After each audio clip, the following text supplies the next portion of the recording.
network.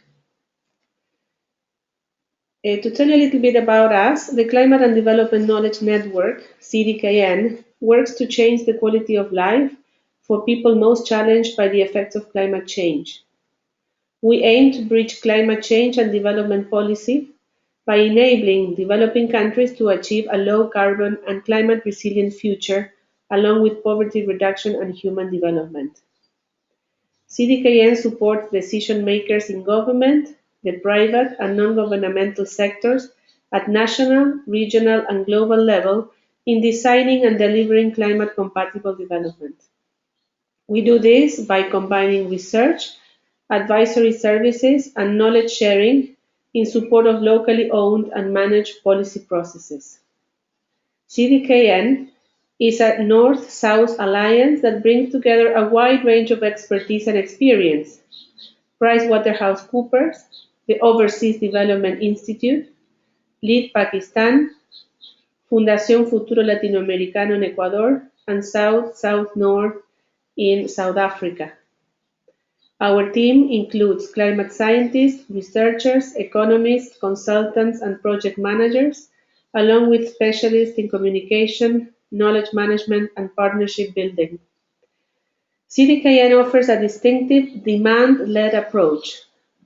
Decision makers determine the kind of support we provide, and we help align it with the broader context of development policies and planning.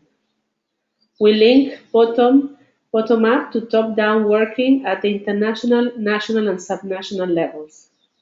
Within the broad scope of climate-compatible development, we work across 4 strategic themes: climate-compatible development policies and practice, improving developing countries' access to climate finance, strengthening resilience through climate-related disaster risk management, and supporting climate negotiators from the least developed and most climate-vulnerable countries.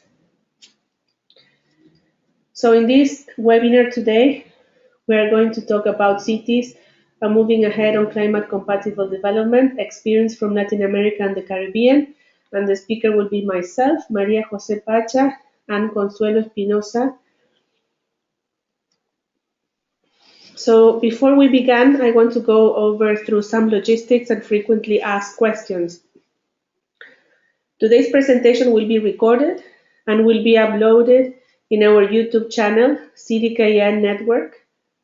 There are also 2 options for listening to this session. One is through plugging into your computer and the other via telephone that was provided in your registration message. If you experience audio difficulties in listening to this session, this is because you have too many browsers, window, or software open, so feel free to close this. Questions are very welcome, so please write them in the questions section that you can find in the toolbar on your GoToWebinar screen. We will try to answer as many questions as possible in the time available, and they will be answered at the end of the session. If you have any technical difficulties, please send a chat message to me and we will try to sort it out.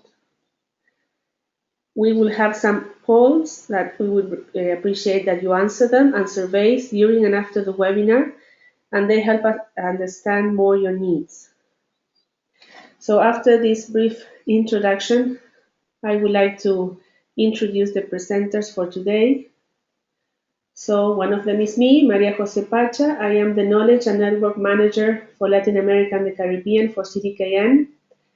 I develop and implement the knowledge and network strategy for the region. As you can see, I worked in the past for WWF Forest and Climate Initiative and Fundación Vida Silvestre Argentina. And my topics of interest and expertise range from protected areas, climate change, and REDD. My background, I am a biologist and have a PhD from Lancaster University in the UK. My co-speaker today is Connie Espinosa. She is the Regional Director of CDKN in Latin America and the Caribbean, based in FLA in Quito, Ecuador. She's an environmental economist with almost 20 years of experience in conservation and environmental issues, 10 of which were working on climate change. She worked 10 years for IUCN with the Forest Global Program, and then for Flora and Fauna International and ONI Red. She has followed negotiations under the UNFCCC as part of civil society, which has encouraged her to foster a rights-based approach in ecosystem conservation actions.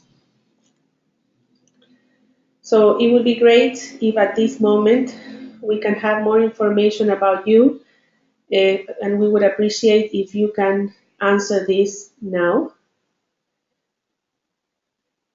I will have the results in a few seconds. So we would like to know whether you're a researcher, a student, a government representative, a climate change professional, or an NGO representative. This will be great to know so we can tailor the presentation depending on your interests. So great.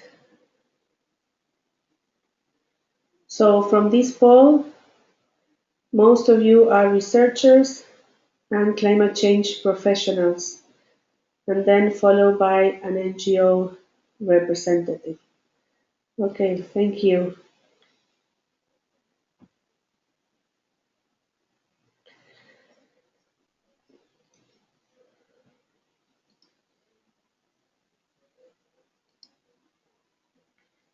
So if I share the results, you can see that most are researchers and climate change professionals. Great, welcome. So most of what we are going to see today is related with climate compatible development. So what is climate compatible development for us? For us, it's a development approach that minimizes the harm caused by climate impacts while maximizing the many human development opportunities presented by a low emission, more resilient future. It combines adaptation, mitigation, and development. So for us, this concept drives most of our work, as we believe that climate change needs to be integrated into development to make a good case for countries and regions and cities to engage. So the agenda for today is that we will tell you a little bit about our learning workshop in Quito, what we did, overview of projects in cities and subnational level that were invited at the workshop, and then we're going to look at the lessons learned, challenges, and ingredients of CCD and LAC. So as you can see in this next slide, we held a learning and knowledge sharing workshop in Quito from people from Latin America and the Caribbean. And you can see some of the participants here. The workshop objectives were mainly in two areas. We wanted to look into the implications of CCD in cities and subnational and gather knowledge from that. We wanted to understand the key success factors for promoting these processes and define the criteria for CCD in Latin America and the Caribbean. And the second focus was about sharing experiences, defining the challenges and lessons from projects that already we were supporting, and get together people that were implementing those projects, those that were benefiting from them, and together try to understand more the processes and share with others. And finally, but not least, is we wanted to start to create a community of practice on CCD in the region. So if you're working on the topic, it would be great if you would like to join us. So in the overview of the project, we are going to, I give you the floor to Connie. She will start telling us about these different projects.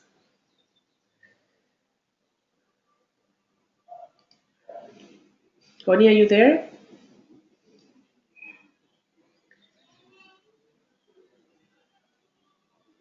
Hola, Maria Jose, can you hear me? Yes, we can. Great. Yeah, good. So good morning, everyone from Latin America, from Quito, this occasion, Quito in Ecuador. I will share with you the projects that participated or were part of this workshop that Maria Jose was telling you about. And the reason why I'm presenting these projects is because I think we believe it's important that you acknowledge where some of the recommendations for working on climate compatible development are coming from. We as CDKN have been working well, not only in the region, but globally for about 6 years. And it has been important to realize that we have moved from working from a national level to a local level. So these projects we have been developing at a local level, and I will share this with you, just a small summaries. If you have more need to learn more about these projects, don't hesitate to let us know, because we can send you the links where you can find more information about these projects. So the first project is one that we concentrated on analyzing a climate change policy framework, and this is one of the few projects that we have done in this kind of analysis. And we have focused the analysis in the cities of Buenos Aires in Argentina, Sao Paulo in Brazil, and Mexico's Distrito Federal in Mexico, of course. And what we try to analyze is how the policies related to climate change were reflecting the commitments that the cities have already made. And it has been interesting that we don't have as many projects as this one in analyzing policy frameworks. So the results of this project has been very interesting to understand how commitments of cities can be reflected in policies, but also in legislation. A second interesting project is related to payment for environmental services schemes. I am not sure how much do you know about Latin America, our participants from other regions, but payment for environmental services is an incentive that has been used in many of our countries and cities, showing the importance of financial or economic instruments for conservation. So this project tried to identify the components of national and local level payments for environmental services schemes in different countries and cities in Bolivia and Colombia, in Ecuador, Mexico, Costa Rica, and Peru. And we try to identify what have been the successful factors under these payment for environmental services schemes, as to understand the factors that will allow us or others to replicate these experiences in the future. Next slide, Maria Jose, please. And a very interesting project that we are supporting this year is a research project that we have called Disrupting Urban Risk Traps. And basically this project is about bridging the finance and knowledge for climate resilient infrastructure planning in Lima. What we have done through this project is analyze in depth 2 neighborhoods in Lima, trying to explore how the environmental hazard and small-scale disaster is impacting women and men and their livelihoods in these neighborhoods. It has been a very interesting project because we are collecting information that hasn't been collected before about the impacts on a specific infrastructure and how this is affecting people and the livelihoods of people, especially in very marginal neighborhoods or neighborhoods that are far away from the center. Another interesting experience that we have is a project that we have been supporting in Cartagena, Colombia, for more than 2 years. As a result of this support, Cartagena has developed a plan that is called the 4 Cs, that stands for Cartagena Competitive and Compatible with Climate. So this is a project through which we have supported a participatory process aiming to integrate climate change considerations into the Cartagena zoning plan. And for doing that, we have supported initially an assessment of the vulnerability of the city, and those results were then incorporated into this planning. So through this process, we have not only supported Cartagena in the development of this plan, but now we are downscaling this plan. So if this plan was for Cartagena, we are now trying to understand how this could be applied to specific neighbors. So we are already implementing some adaptation measures into some specific neighborhoods. Next slide, please, Maria Jose. Also in Cartagena, we are supporting a project that is, it relates to green growth and climate compatible development. And we're doing this in a region, the Antioquia region in Colombia. And Antioquia is very interesting region because it has a very diverse, it's a biodiverse region, and we have a lot of agriculture happening in this area, but also a lot of industries are placed there as well as human settles. So this project aims to develop a plan for green growth and climate compatible development in this region, and we are just starting. And the results of this project so far has been in the challenges that we have faced in building the participatory process that is needed for this kind of project, especially when we talk about green growth. Another project is one that CDKN is implementing with the Latin American Development Bank, CAF, and it's called the Water and Carbon Footprint. Last year, and actually this year, we finalized the support in 3 Andean cities, in Lima, in La Paz, and in Quito, and this year we began in the implementation of this project in 3 new cities, in Guayaquil, in Santa Cruz, and in Fortaleza. And this project basically aims to promote low carbon and climate resilient development in the cities where we work. And we have developed carbon and water footprint tools to support the cities to measure and to have a baseline and to be able to monitor the progress or how they are able to reduce this footprint. 2 interesting projects we are also supporting in Quito, and those are results of one analysis that we conducted more than a year ago about the vulnerability assessment of the city of Quito. One of these projects is already taking the results of this vulnerability assessment and working with also through a participatory process in the identification of adaptation measures. We want to not only identify those measures, but also try to pilot those in specific territories in Quito. Parallel to that, we wanted to complete the vulnerability assessment, taking on board the health sector. And Quito, as probably some of you know, is located in the Andes, is an Andean city, and because of climate change, where we are seeing is a change on the distribution patterns of vector-borne diseases. So we want to understand better how climate change is changing that and how this must be affecting some of the health sector in Quito as well. The next slide, please, Maria Jose.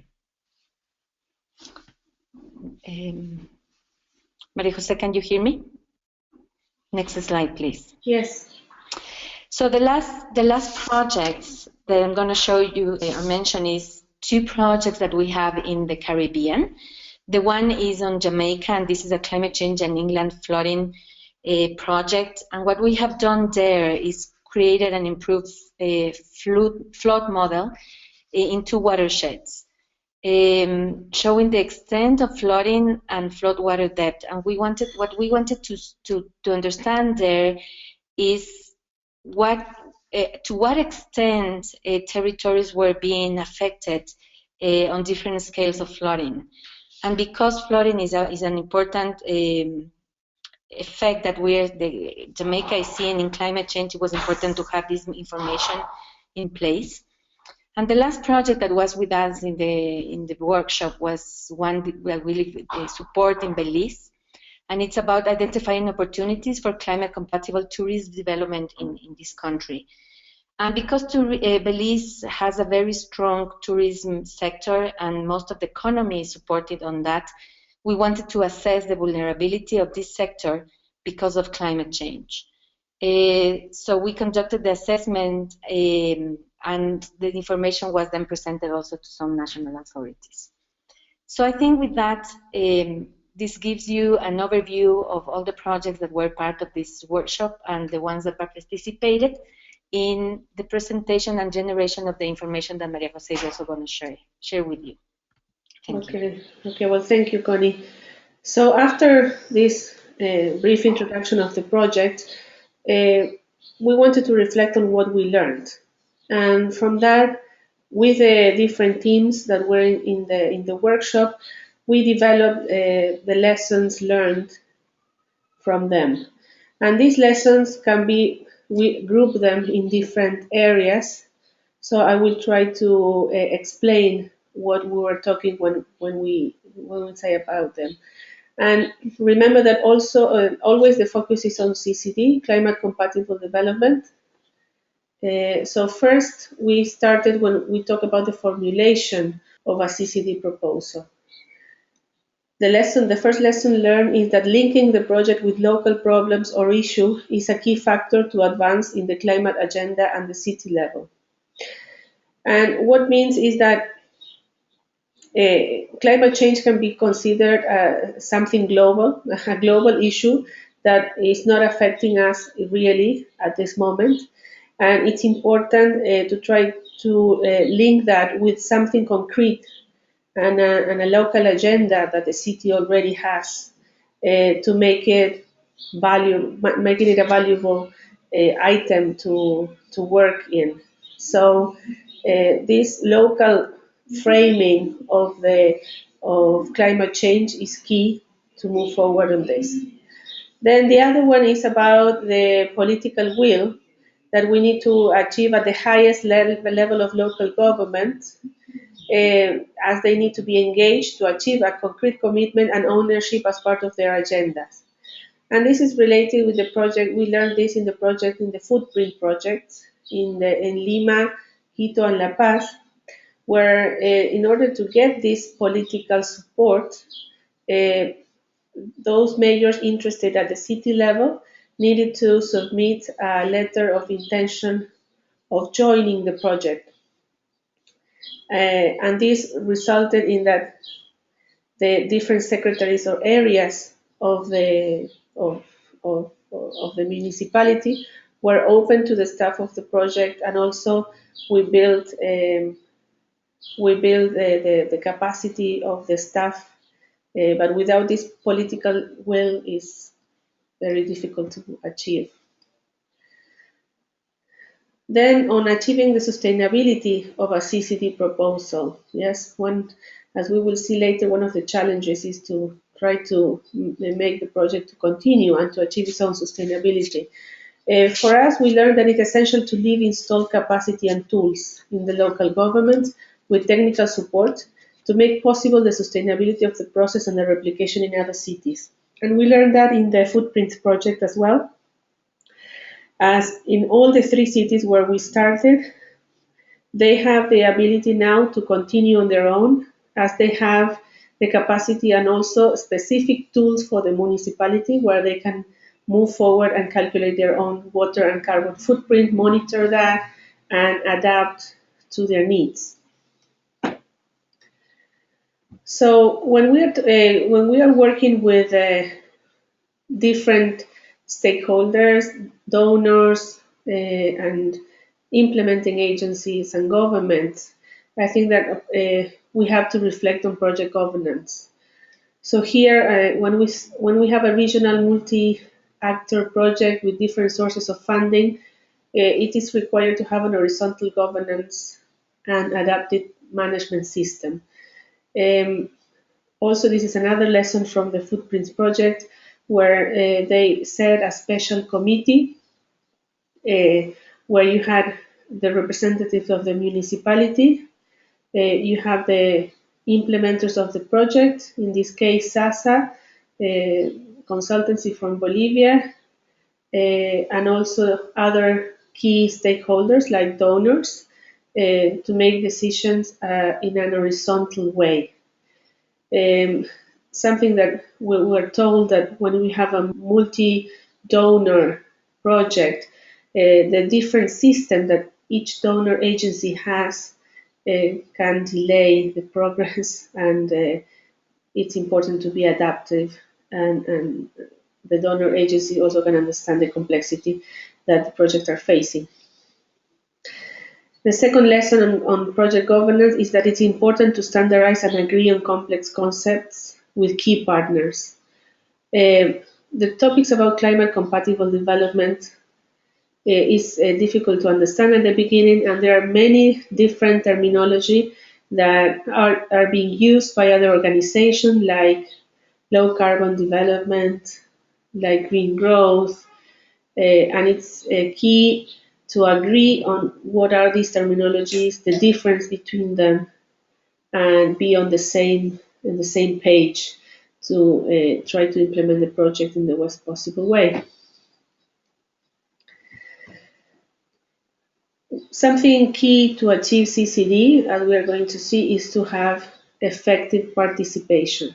Without different sectors involved, it's difficult to move forward. So how to achieve this? So we learned that within a multi-stakeholder platform, the awareness process is best when it is gradual and by sector, building on a common language so that when the participants meet, it is easier to integrate different views and perspectives. And these lessons were learned from Colombia, from the project in Cartagena, Plan 4Cs, where they had different stakeholders that they don't speak very well to each other, like the private sector, from tourism, from the port companies, I said that again, sorry, public sector, and those stakeholders had different interests, and it was difficult to put them together at the beginning. So what they learned is that it was better to approach each sector separately, try to understand which are their needs and their opinions, and then from that common understanding, see all the main stakeholders together, and it was easier to reach decisions. The second lesson is when carrying out vulnerability assessment at a large scale, it is necessary to develop smaller scale study as the basis for local action plan. And those baselines should be validated or refined with local participatory processes. So in both projects in Quito, this was an important lesson learned, that sometimes when you carry out a vulnerability assessment or support a vulnerability assessment, the results can be at a large scale, and it's difficult to extrapolate those at the local level where you need to carry out a concrete plan. So it is important to realize that because, for instance, the information can be wrong. So in an area of a city where the assessment said that it could be prone to flooding, actually it could be increased temperature that is most affecting the area. So you need to downscale, and you need to validate the results with the communities in a participatory process. So also we reflected how to best implement climate compatible development projects. And the first lesson comes also from Quito, and they learned that when they wanted to implement pilot measures, things were not working as well as they expected. And they learned that when we are selecting appropriate territory for implementation or for a pilot study, there should be no negotiable enabling condition, such as a political will, interest of the people, and being anchored to the local land use plans. We had some situations where the political will at the higher level was there, but there was no interest of the people, and there could be difficulties if the community were not aligned with the policy at the moment. The second lesson was that when implementing a CCD project, it is key to prioritize actions, looking at impact results in the short term, so as to stimulate the implementation of other actions. And these lessons were learned in Cartagena, where you had the different actions that needed to be prioritized. There was a lot of things that they were interested in doing, but then it was difficult to implement all of them at the same time. And this caused delays, and people lost their enthusiasm as well. So when you have complex projects, it's important to prioritize which actions are key to develop first and then work with the others in parallel. So the lessons on research, adequate message and communication for CCD.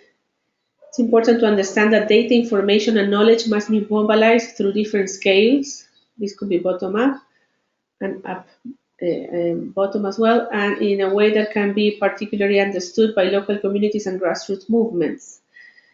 This is especially important in research projects that bring complex data into the table. In Belize and Jamaica, we found that the information at the scientific level, the results were very interesting, but they were not meaningful for the communities. So, for instance, if you have an increase of 10% in floodings in Jamaica, for people that is not going to make a lot of sense, but you need to understand which are the activities that would be affected by the flooding and how the communities would face that. And the same happened in Belize, where the public of interest were policymakers. So obviously they are not going to read long reports or complex reports, but short ones, and you need to avoid all different jargon and difficult terminology. So with this, this is all from the lessons learned from this process, and Connie will guide us about the challenges and what are the ingredients for CCD, climate compatible development in LAC. Thank you, Connie. Thank you, Maria Jose. So also reflecting on these lessons learned, when we talk about the challenges, we see a strong connection between the need to ensure sustainability of the projects, or more than the projects, the processes beyond the life of those projects. And this will include the appropriation, or will imply the appropriation of the government and civil society in those processes. This is also related to the need to start or to jump from planning to implementation. And this is again to make sure that we have resources, not only financial, but also human capital to generate these public policies. And finally, again, this interesting element of political will and the continuity of processes despite the political and technical changes, because as you know, in government, even either national or very local, we have changes every 4 or 5 years. So how do we ensure this political will if we have to face these changes every in a specific time frame? So what we understand also with the participants of this workshop is that sustainability, political will, and this need to start going to implementation are very, very connected one to each other. So based on this, we reflected on some of the ingredients that probably are needed in order, at the very local level, in order to move forward in implementation of climate compatible development projects. So as you can imagine, some of these ingredients are political will, participation of different stakeholders, local framing that I'm going to talk a little bit more about, scientific information at appropriate scale, and territory planning. And what we also reflected in the workshop is that there's not necessarily an order for these ingredients, but definitely what we're seeing is a connection between them. And probably it's not enough to have, for example, political will if we don't ensure participation. And so therefore these ingredients are connected. So I'm going to talk a little bit about each of these ingredients and why it is important to ensure political will. And as we have already mentioned, it is very important to ensure long-term processes, and also to make sure that we are able to see or to encourage changes in the long term. And also because without this political will, implementation is just not possible. How are some ways that we can confront or make sure that we have this political will? We can identify and clearly visualize the economic, or present more than visualize, the economic, the social, and the political cost and benefits of implementing specific actions. I think this is really important for decision makers to understand the cost and the benefits, right? Also generate citizens' demand. What people in the workshop told us is that it is not only important to have a person within the government that is willing to make some changes or willing to invest on a process, but it is also very important to have the citizens' demand, because that can generate also some not only pressure but changes in the government or in the dynamic of a specific process.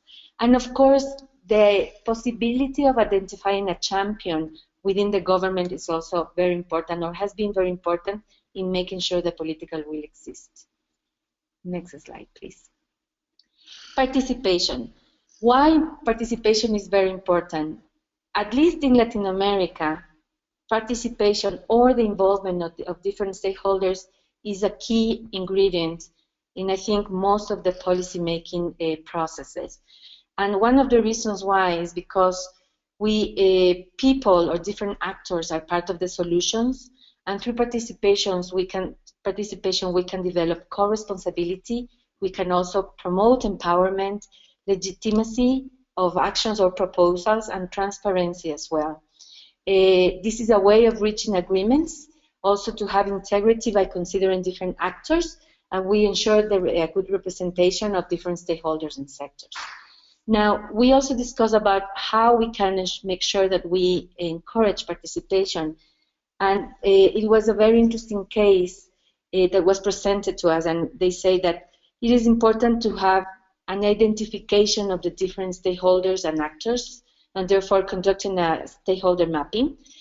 Once we have done that, it is important that we develop or we build common objectives within each of the members of this group, and by doing that we probably need also to raise or increase some capacities.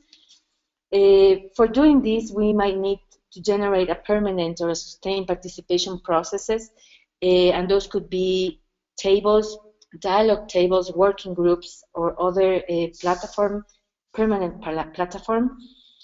And after that, something that is missing here is that once each of these groups have already established or identified their objectives and challenges in a specific issue of climate change, it is important to bring them back all together on the same table.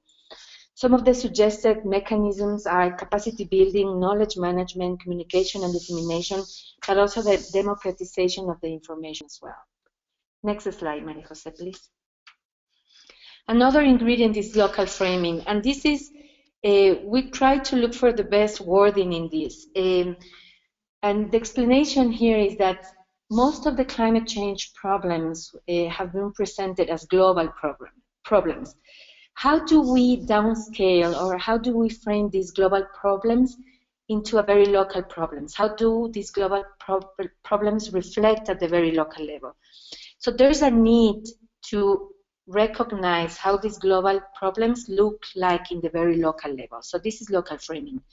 Why it is necessary? Because understanding this or making this framing at the local level generates incentives to local stakeholders to support climate actions.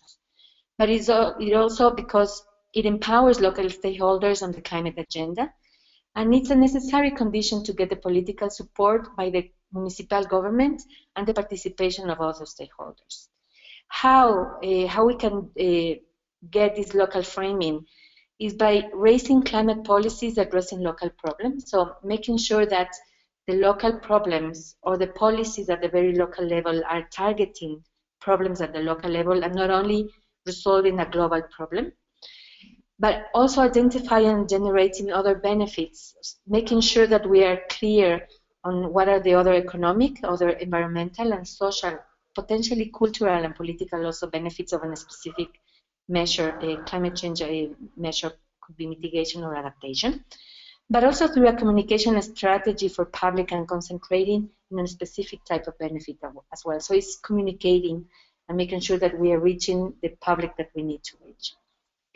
Maria Jose also mentioned the learning about scientific information and the appropriate scale, and this was also very surprising. I will say learning and conclusion of the workshop. It was a reflection that information, let's take us as an example, the IPCC information, how that information is very valid at the very local level. Do we need more assessment? Do we need more studies? So one of the conclusions is that not necessarily global information is always useful at the very local level. Local information will help to predict the likely effects of climate change in a specific place, but it also will help to inform policymakers to develop effective strategies against the negative effects of climate change on a specific location, right? How we can do this, I think there's plenty examples about this. We can generate baselines.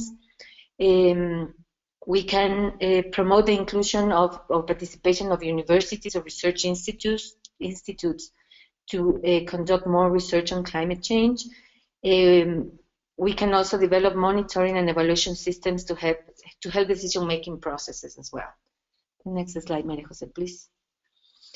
And this is the regional planning has a word in Spanish that it's kind of difficult to translate into English, but it's ordenanza territorial. And it's an invitation to see the cities not only as an administrative area, but as an area that is part of a bigger landscape. So why this, I will say, territorial lens is important? Because territorial planning implies action and implementation on a broader scale. Environmental planning goes beyond the administrative and political boundaries, and I think we are all very aware of this. And because we live in dynamic systems and every action has its reaction on other parts of the system. How we can do this? Combining local and scientific knowledge, making sure that the information it's not only restricted to cities. We need to have a transparent and participatory approach because information needs to flow to other stakeholders as well. Use or adapt existing regulations to achieve real territorial management.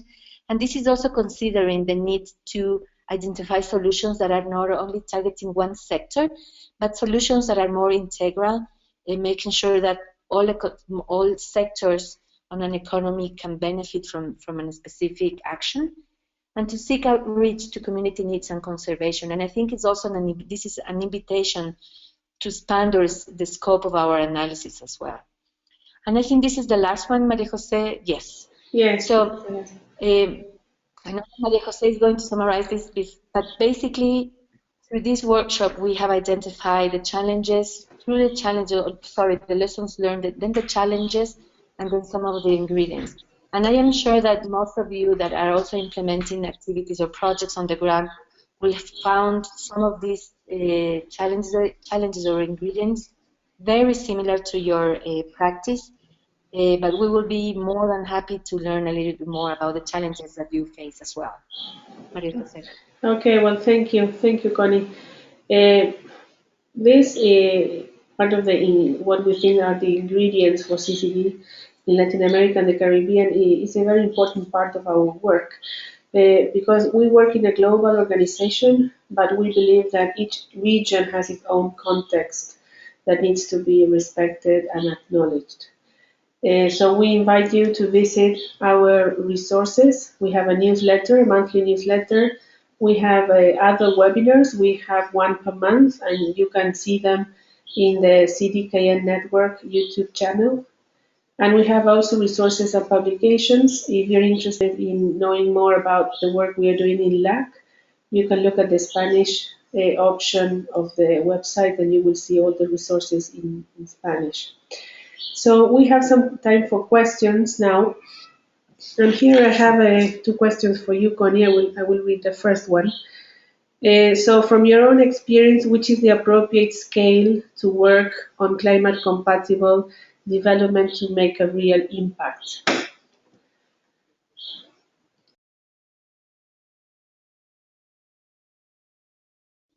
Thank you for that question, and that's a tricky question because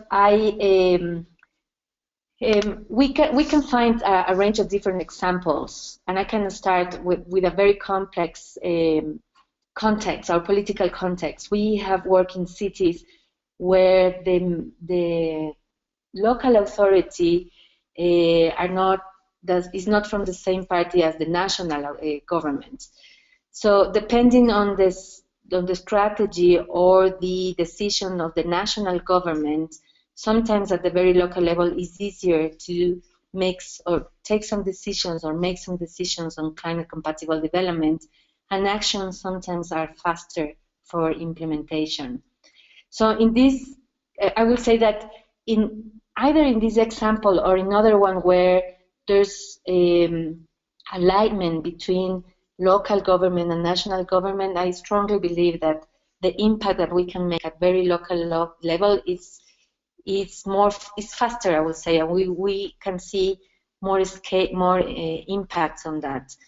So I strongly believe that cities are is a very, I would say, suitable scale where we can start working on implementation of climate compatible development plans.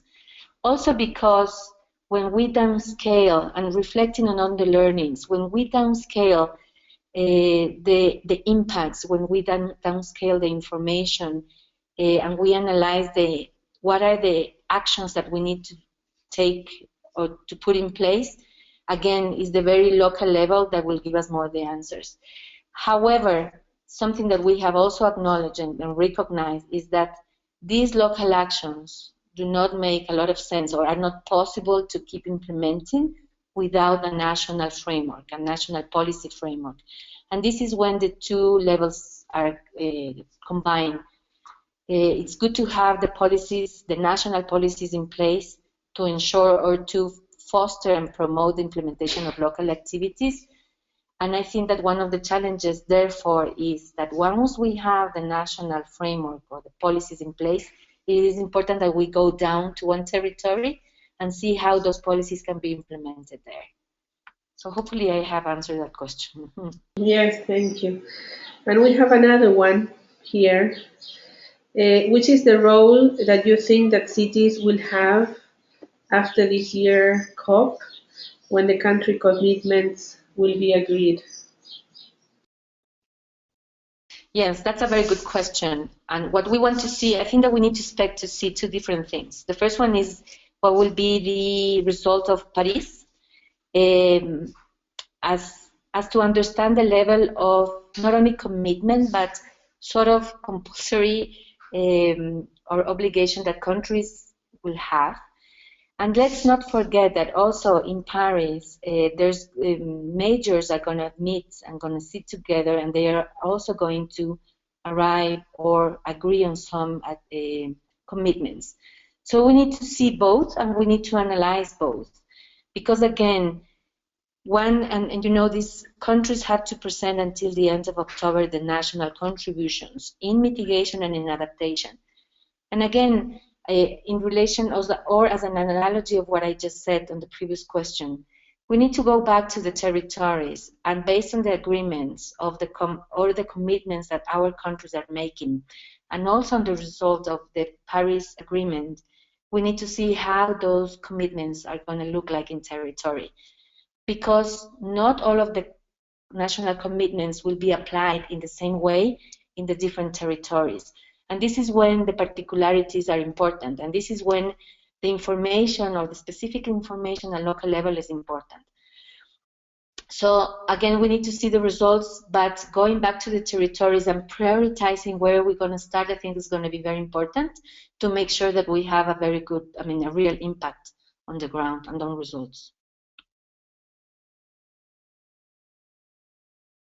For those answers. Something that we would like from our own perspective in the region, we would like to offer the opportunity to add you to our monthly e-news mailing list. So I would appreciate if you can answer in the poll that you will see on your screen, if you would like to be added in our mailing list. And something to reflect as well for us is the importance of this type of learning events for knowledge sharing, and to also to build different communities of practice on the topic. So we are going to continue with this learning events. We hope to have other more comings in the region in this year and the next year. But if you're interested also in joining our community of practice, you can write to me and we can add you, and you can become involved in this process of not only developing innovative projects but also defining new ways in thinking about climate change and its development. So thank you everyone for your time. Thank you for Connie for being here with me, and we hope to see you in our next webinar. Thank you, Maria Jose, and thank you everyone. Bye.